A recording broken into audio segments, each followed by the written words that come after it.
Thanks for choosing this free Anfield Index podcast. If you'd prefer to listen to this or any of our other shows without adverts, then now's the time to check out Anfield Index Pro. With AI Pro, you can supercharge your entire listening experience. You'll not only get all of our podcasts without the ads, but you'll have them far faster with our quick publish feature available exclusively for subscribers. AI Pro also puts you in the heart of our sound studio, with an option to listen to many of our shows live and interact with the podcasters in real time as the shows are recording. Upgrading couldn't be easier. AI Pro is available on all popular podcast platforms, and we have our own apps for Apple and Android. Just head on over to AnfieldIndexPro.com and get started today.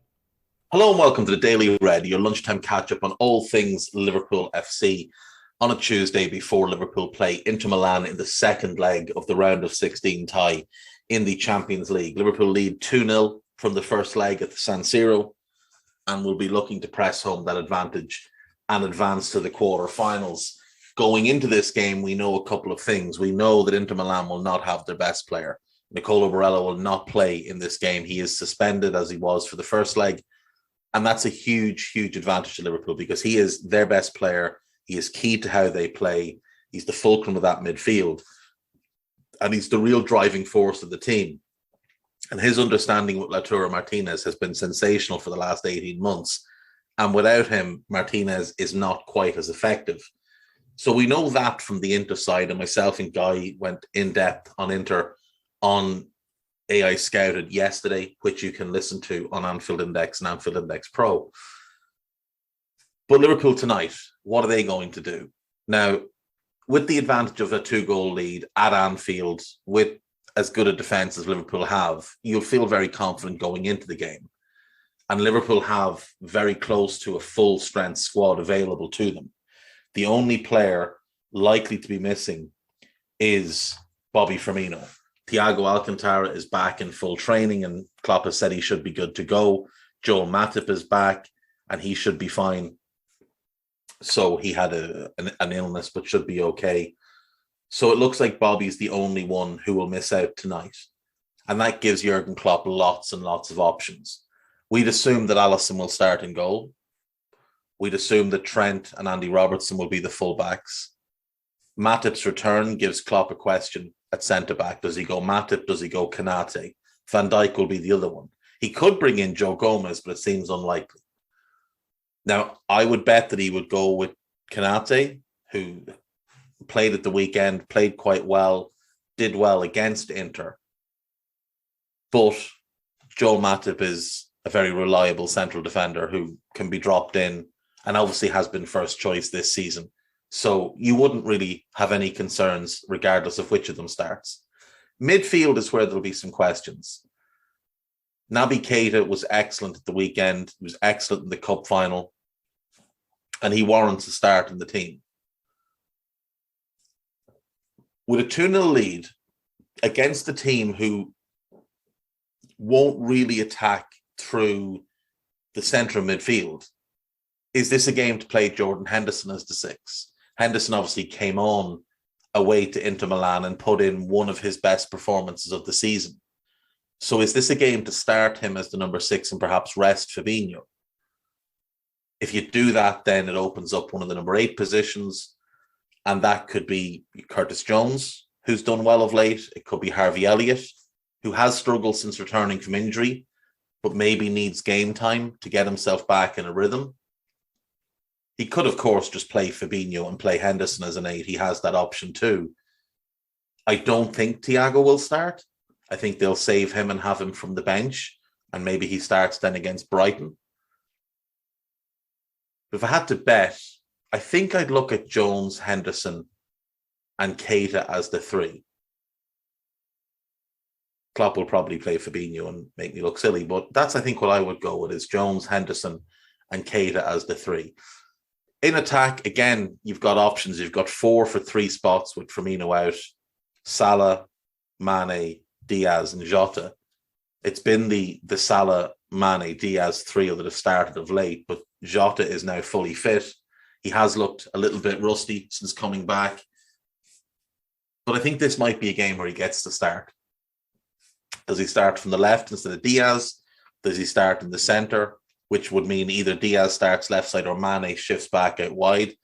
I feel like he might go Salah, Jota, Mane, and leave Diaz on the bench for this one. Bring him on 70 or whatever. I've seen some people suggest maybe he'll rest Mo, bring him on if he's needed. But Mo wasn't even in the squad for the Norwich game in the Cup. Mo was taken off early-ish against West Ham. I don't think he'll leave him out. I think Salah will start. I think the question is which two of the other three start alongside him. I think Salah will also be eager to start because he hasn't had the best of games recently. You think back, he wasn't great against Chelsea in the Cup final. Wasn't particularly good against West Ham. It might be just one where Salah just needs to get a good performance under his belt, get a couple of goals, and then he'll kick back into the form that we saw pre-AFCON. So I think he will go Salah, Jota, Diaz. Salah, Jota, Mane. Have Diaz off the bench, have Thiago off the bench, and have Fabinho off the bench. Who's going to have three better players than that to come on? That's really, really strong. And with that 2-goal advantage, they're going to have to come and try and attack us. And it feels like a game where we can counterattack on them. They're going to have to play a slightly higher line. They're going to have to be more aggressive. They're slow-footed in midfield. Çalhanoğlu, Brozovic, Vidal, none of them are going to run away from you. The real threat from them comes in the wing-back areas.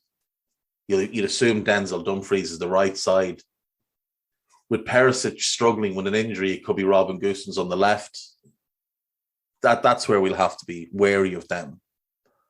And that's where I wonder if just maybe he might think Henderson as the 6, Keita and Jones either side. It should be good. And obviously the main Liverpool sites have got plenty of pre-match coverage.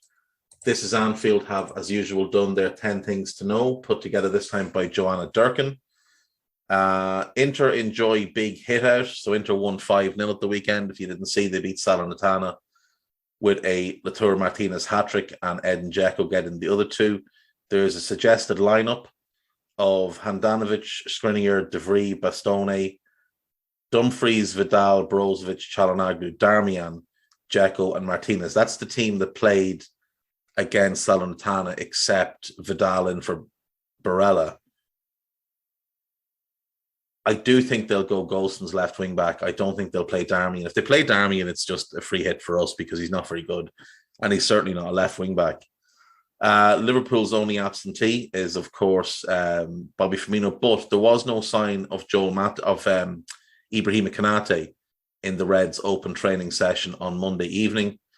There's a possible Liverpool 11 here, which is Alisson, Trent, Joel, Virgil, Robbo,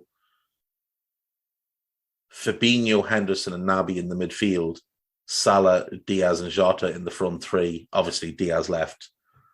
Jota through the middle, I would assume that would be.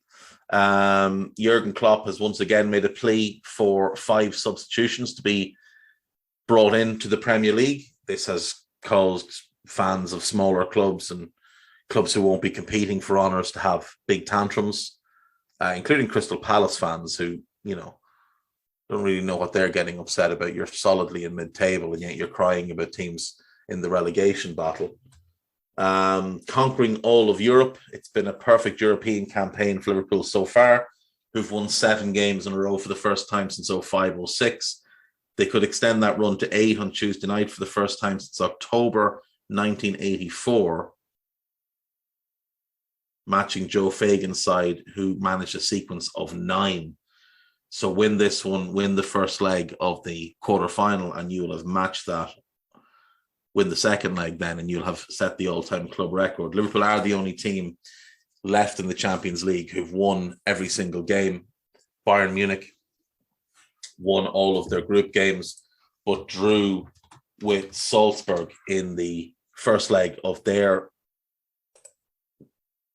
round of 16 tie, whatever you want to call it.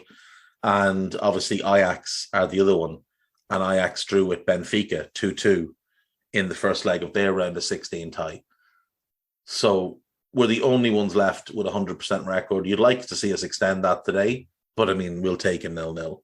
We'll happily take a 0-0 and just move on. Fabinho is impressed with Luis Diaz. He's been here 1 month and he's playing on a really high level. Was really important in the final against Chelsea. He was one of the best players. The final was maybe only his third game, which is really impressive. He's really good. It's not always easy to play at a high level when you change country and league. He looks like he was playing here a long time. And that's the thing to take into account here. He moved mid-season from Portugal to the Premier League and adapted like it was nothing. Yes, he's not scoring goals at the same rate that he scored in Portugal, but that's not really what's important.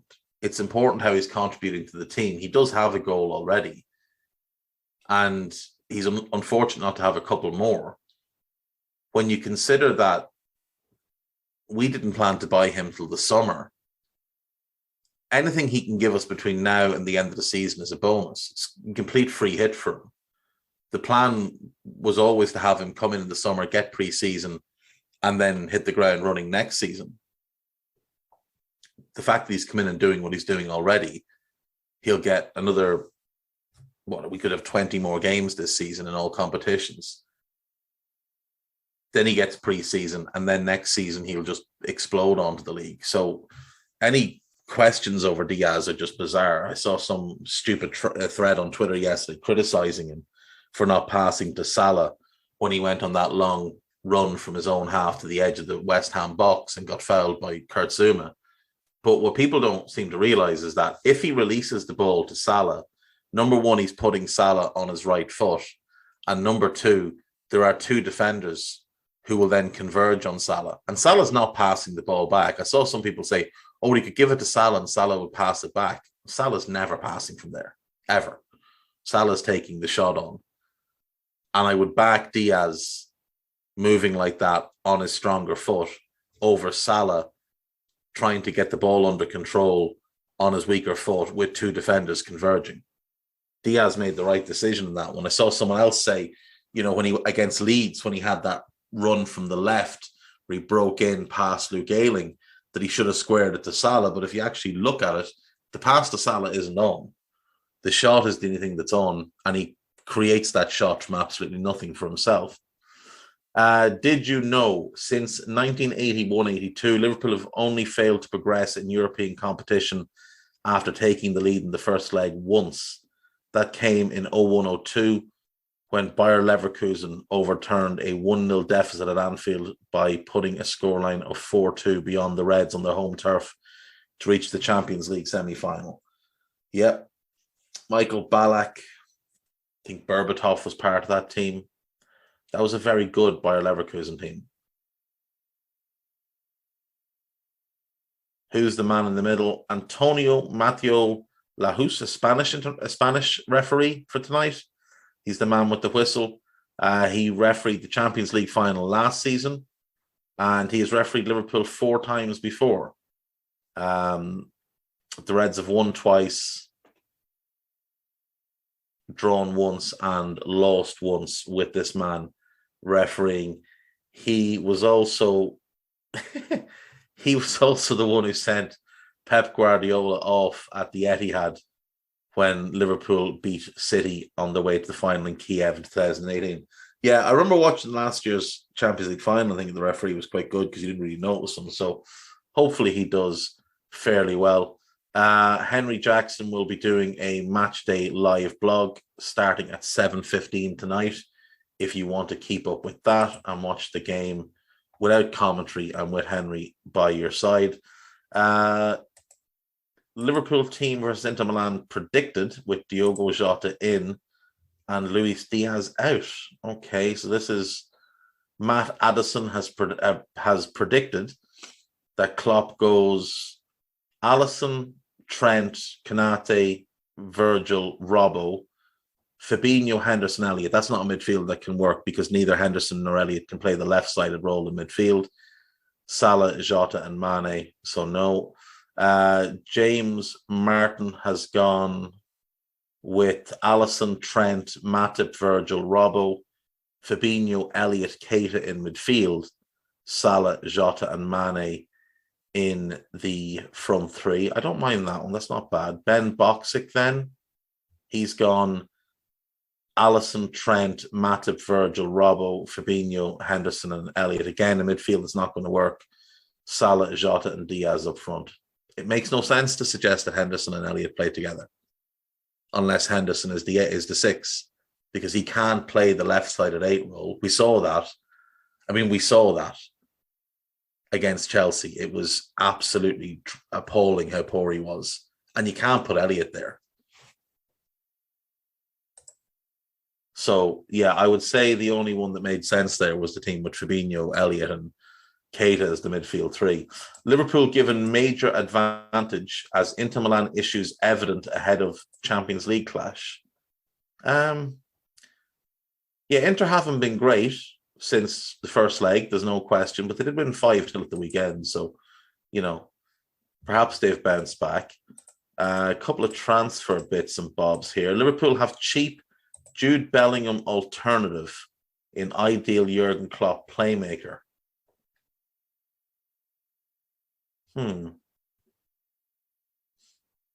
Adrian Thomason. I'm just going to go ahead and say no. I really am just going to go ahead and say no on this one. Like, he's a decent player. He's nowhere close to the level of Jude Bellingham. He's also 28 years of age. We're not going to sign a mediocre 28-year-old from Strasbourg. We just aren't. It's as simple as that. We're not going to be signing Adrian Thomason. Like, I get that you looked at some data and that's the player it gave up as someone close to Bellingham. But Bellingham is 18 and already better than him. So what do you think is going to happen when Bellingham's 28? He's going to be 6 or 7 times the player. That's just very silly. Liverpool can learn Manchester City transfer lesson to steal 50 million next David Silva from Newcastle. Who's the next David Silva? Oh, Moussa Diaby. I don't know in what world he would be the next David Silva, because he's a pacey winger. Yes, he's creative, but he's a pacey winger. He's not David Silva-esque at all. Really good player. I wouldn't be against the signing of him for a second, but he's certainly not a David Silva type. Liverpool eye 118 million double transfer swoop as Bukayo Saka dream makes move conditions clear. Okay, Konate exclusion was a precaution. So Konate not being in training on Monday was a precaution. Obviously, Liverpool will now play Nottingham Forest in the FA Cup quarter-final. Congrats to Forest. They beat Huddersfield 2-1 last night. Saka dream revealed. Apparently, it's his dream to play in the Champions League for Arsenal, and that's fine. And Liverpool are being linked with Diego Carlos, which again makes no sense. But Jules Koundé would be nice. We'd take Jules Koundé. Certainly wouldn't take Diego Carlos, though. That would be very, very strange. And on AnfieldIndex.com, we have a couple of new podcasts which you should give a listen to. There is the new AI Scouted. It's myself and Guy on that one. No Carl. There is a Moby on the Spot with Jan and Trev discussing the wins over Norwich and West Ham and having a bit of a laugh about the Manchester derby.